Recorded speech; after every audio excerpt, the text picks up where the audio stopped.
Let's provide an update. The world around us says that we should keep our beliefs to ourselves whenever they go against the tyranny of diversity, equity, and inclusion. On Kansas City Chiefs kicker Harrison Butker, who attacks DEI, and much more, like... While COVID might have played a large role throughout your formative years, it is not unique.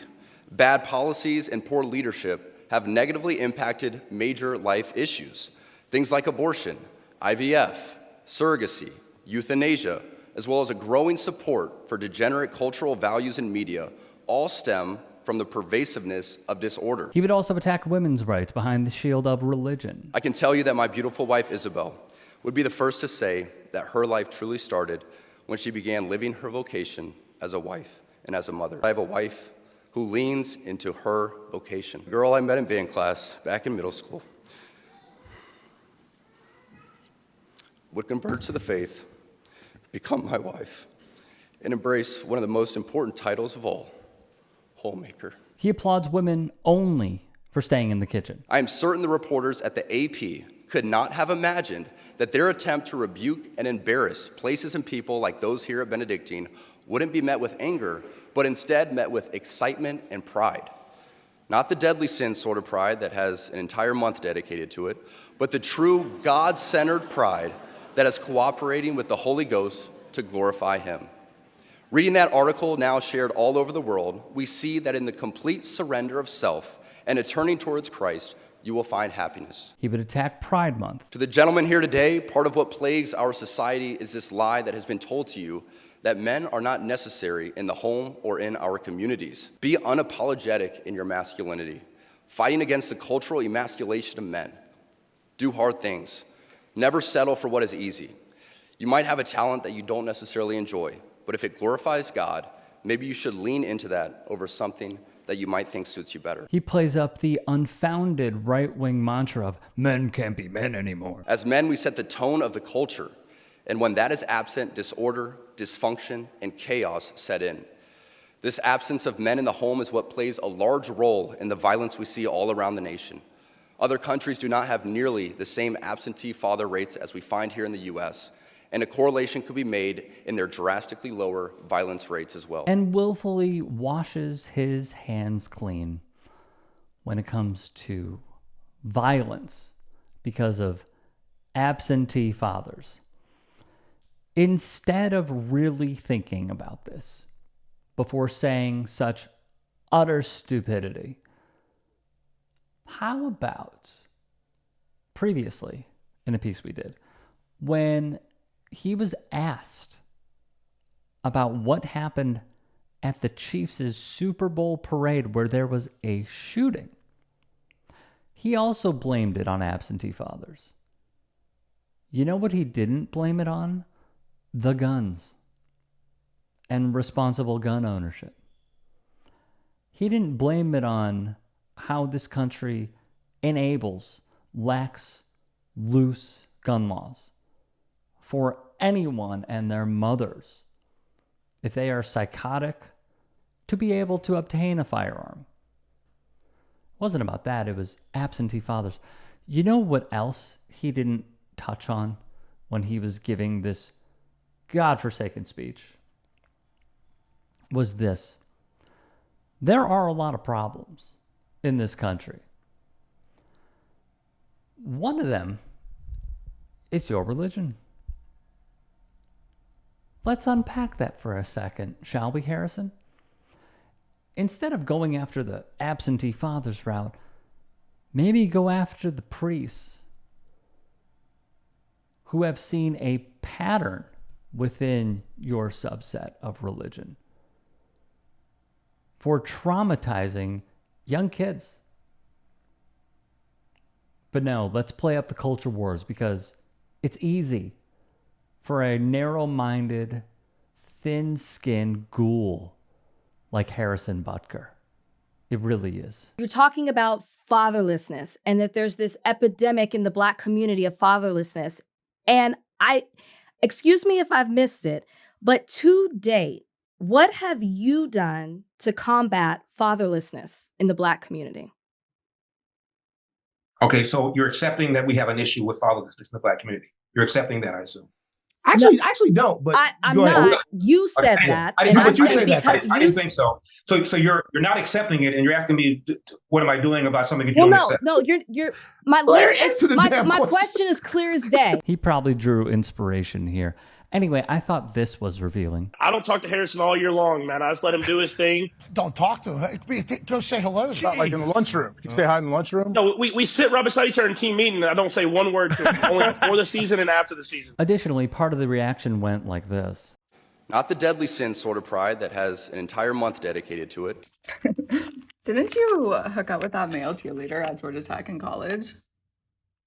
Quite an accusation from Sarah Bader on TikTok. There would be more, because someone in attendance would speak on it. Some of us did boo. Me and my roommate definitely did. There was a standing ovation from everyone in the room, except from me, my roommate, and about 10 to 15 other women. You also have to keep in mind this was at a Catholic and conservative college. So a lot of the men were like, yeah, they were excited, but it was horrible. Most of the women were looking back and forth at each other like, what the is going on? Like, did he just come here to speak about politics and his views on women? That's all you got for a graduation commencement speech? Are you kidding? But yeah, it was horrible. I graduated with a bachelor's in graphic design, and I will be working for a nationwide magazine company, doing layout and photography. So yeah, I'm excited for what my career brings me, and no, I'm not a homemaker. Also, I'm 21, question mark. Getting married and having kids is not my ideal situation right now. So yeah, it was definitely horrible, and it definitely made graduation feel a little less special, knowing I had to sit through that and get told I'm nothing but a homemaker. Well played to Susie, and also thank you for speaking up, because it is guaranteed that you were of the minority in that room, so kudos to you. Now, why did I say that Harrison Butker's mother might disagree with this? Well, she actually went to Smith College, which is a college for women that's known to create some of the best leaders and innovators in our society, including his mother, who is a physicist at Emory University, where she works in the oncology unit.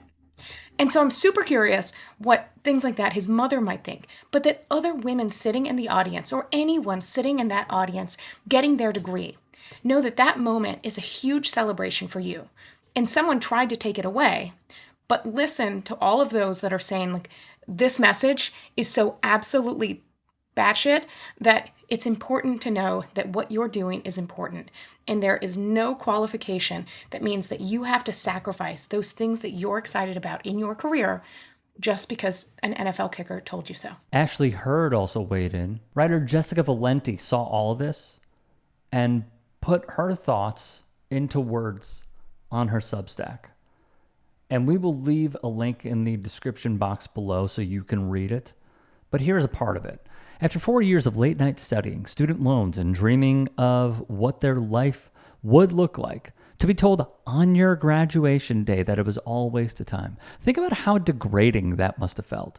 On a day meant to celebrate their successes, these young women had to sit through a man telling them that their college careers weren't just pointless, but diabolical and not God's will. Yes, because God was the one who said, "Be thy neighbor, love thy neighbor, hate thy women, and throw thee back in the kitchen." Valenti continues, "The truth is that I did not want to write about this man and his BS. The NFL players' remarks would be so much easier to dismiss if they weren't such a clear articulation of what conservatives want for American women. After all, Benedictine College is in Kansas, where conservatives just passed a slew of Handmaid's Tale-esque laws, including one that requires doctors to tell the state why a woman is getting an abortion. Not only are providers forced to ask women if they've been R-worded or abused, they must ask whether their patient wants an abortion because having a baby would, quote, interfere with the woman's education or, quote, interfere with the woman's employment or career. If a woman doesn't want to answer questions about her career versus motherhood priorities, the doctor must report that refusal to the state too, along with how many times she declined to answer.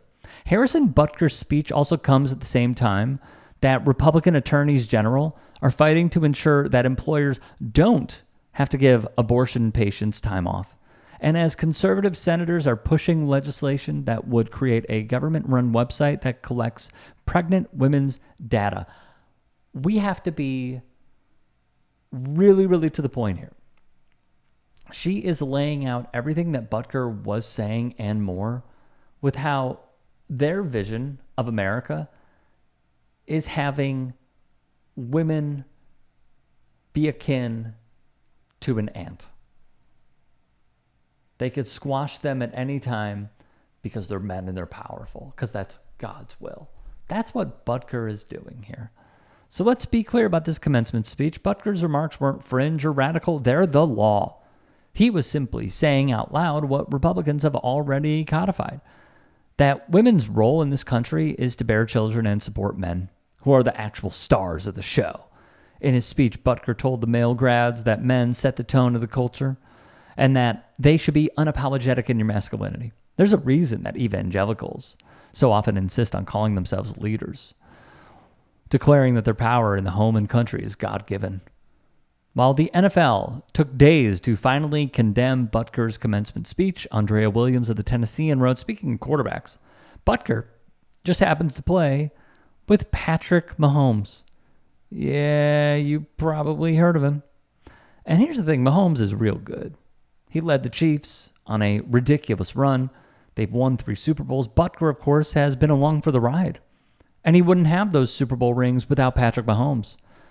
And without those rings, he doesn't have the aforementioned praise or platform. It would seem, then, that Butker would be more mindful of his words, particularly his reference to his quote, tyranny of diversity, equity, and inclusion. Or perhaps he doesn't know that as recently as a few decades ago, Patrick Mahomes' road to NFL franchise quarterback and Super Bowl MVP would have been far more difficult, if not impossible. Back then, football's decision makers believed that black men like Mahomes lacked the intellectual aptitude to play quarterback and encouraged them to move to positions that were thought to rely on more physical dominance. Great piece. We'll link it in the description box below as well for Andrea Williams and the Tennessean. This is embarrassing. This entire speech was ridiculously embarrassing, and it hit every single culture war that Republicans love to play up. Cancel culture, the ills of DEI, eroding women's rights. There were parts that were anti-Semitic, and much more. Harrison Butker should be ashamed of himself. The NFL should be ashamed that they took days to come out and condemn this, and I'm curious to see what his team does, because there are many women who are executives and have higher up roles within this organization. And I'm curious to see how they feel about this.